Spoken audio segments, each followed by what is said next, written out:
بسم اللہ الرحمن الرحیم۔ ابتدا ہے رب جلیل کے بابرکت نام سے جس نے حضرت محمد صلی اللہ علیہ وآلہ وسلم کو حق کے ساتھ مابعوث فرمایا۔ ہاروت و ماروت کون تھے؟ بابل کا کنواں کہاں ہے؟ ہاروت و ماروت فرشتے تھے یا جنات؟ اگر فرشتے تھے تو اللہ تعالیٰ نے انہیں کس کام کے لیے زمین پر بھیجا؟ ان پراسرار سوال و جوابات کو لکھنے والوں نے بہت لکھا، مگر ان لکھی گئی قصے کہانیوں میں سچائی کو تلاش کرنا گہرے سمندر سے موتی نکالنے کے مترادف ہے۔ آئیے چل کر اس ویڈیو میں ہاروت و ماروت کی مکمل تفصیل جاننے کی کوشش کرتے ہیں۔ پیارے ساتھیوں، ہاروت و ماروت کو زیادہ تر دو روایتوں میں بیان کیا گیا۔ پہلی میں قرآن و حدیث اور تابعین کے اقوالوں سے ثابت ہے، جبکہ دوسری کا ذکر کریں تو وہ تورات و انجیل اور اسرائیلی روایتوں میں بھی آتی ہے، جبکہ اسرائیلی روایتوں کو بیشتر علماء اور مورخین نے تائید کی ہے۔ ہماری آج کی ویڈیو میں ہم دو طرح کی روایتوں اور ہاروت و ماروت کے متعلق مکمل جاننے کی کوشش کریں گے۔ روایتوں میں بیان ہوا کہ حضرت ادریس علیہ السلام کے دور میں ایک دفعہ آسمان اور زمین کے درمیان پردوں کو ہٹا دیا گیا۔ فرشتوں کی نظر جب زمین پر آباد انسانوں پر پڑی تو ان کے حالات زندگی کو دیکھ کر تعجب کیا، کہنے لگے یا رب العالمین، ہم تو گناہ کے قریب بھی نہیں پٹکتے، اور ایک یہ بنی آدم گناہوں میں اتنے مبتلا ہے، اگر ہم ان کی جگہ پر خود کو رکھتے تو کبھی بھی تیری نافرمانی نہ کرتے۔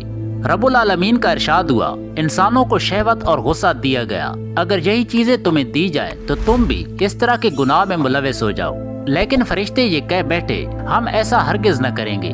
اللہ پاک نے فرشتوں کی جماعت سے فرمایا تم اپنی جماعت میں سے دو فرشتوں کا انتخاب کرو، لہٰذا بحکم خدا فرشتوں نے دو اطاعت و عبادت گزار فرشتوں کا انتخاب کیا جن کا نام ہاروت و ماروت تھا۔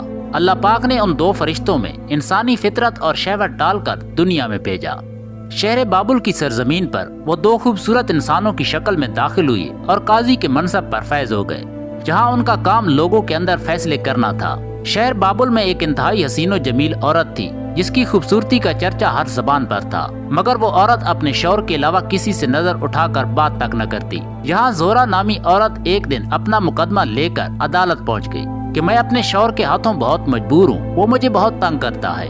جب فرشتوں نے اس کے حسن و خوبصورتی کو دیکھا تو وہ اس عورت پر عاشق ہو گئے۔ ان دونوں نے اس عورت سے زنا کی خواہش کی تو وہ عورت کہنے لگی، سب سے پہلے تو آپ کو ہمارا مذہب اختیار کرنا ہوگا، دوسری تمہیں شراب پینا ہوگی، اور تیسرا تمہیں میرے خاوند کو قتل کرنا ہوگا۔ اگر تم نے میرے خاوند کو قتل نہ کیا تو وہ مجھے قتل کر ڈالے گا۔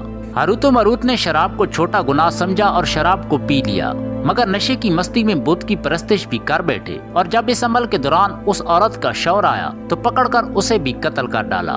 اسی اثناء میں اس عورت نے ان سے آسمان پر چڑھنے کا عمل بھی سیکھ لیا، چنانچہ وہ عورت آسمان پر چڑھ گئی تو اللہ کے حکم پر اسے ستارے کی شکل میں مس کر دیا گیا۔ اس عورت کا نام زہرہ ہونے کی وجہ سے اس ستارے کو زہرہ کا نام دیا گیا، جو آج سائنس کی زبان میں وینس کے نام سے جانا جاتا ہے۔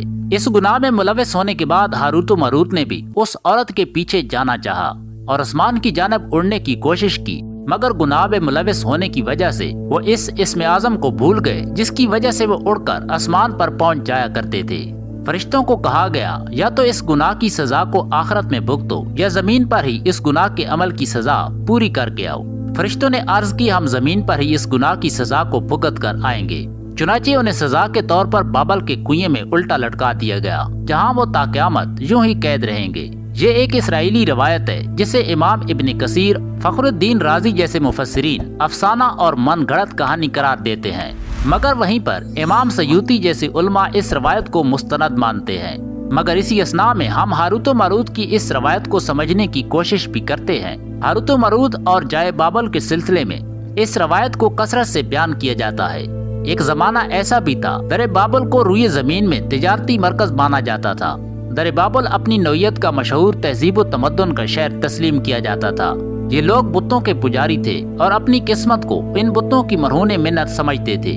علم نجوم اور علم فلکیات میں یہ قوم اتنی ماہر تھی کہ ان کا کوئی مقابل نہ تھا۔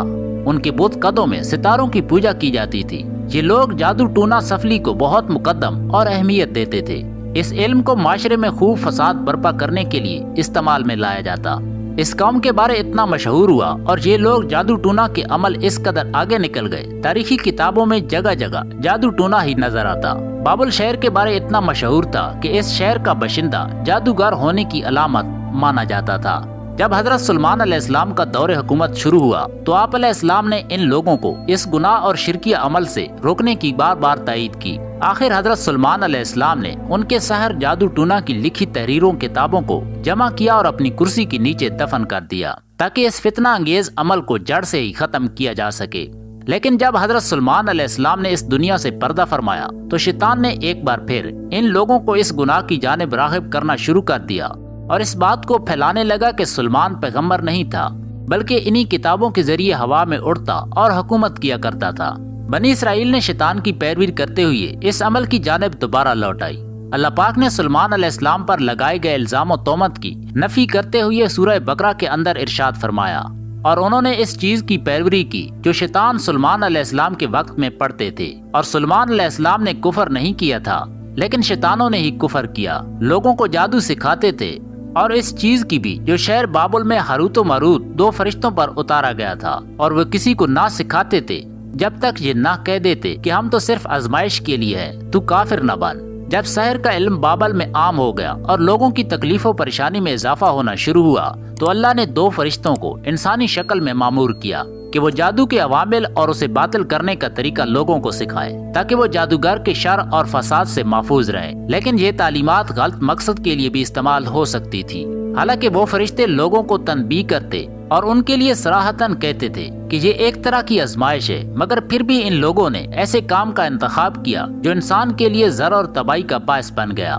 کچھ عربی داستانوں میں اس کنویں کا ذکر بھی ملتا ہے جہاں پر کئی لوگوں کی رسائی ممکن ہو پائی اور ہاروت و ماروت سے کلام بھی کیا اور جادو کا علم بھی سیکھا۔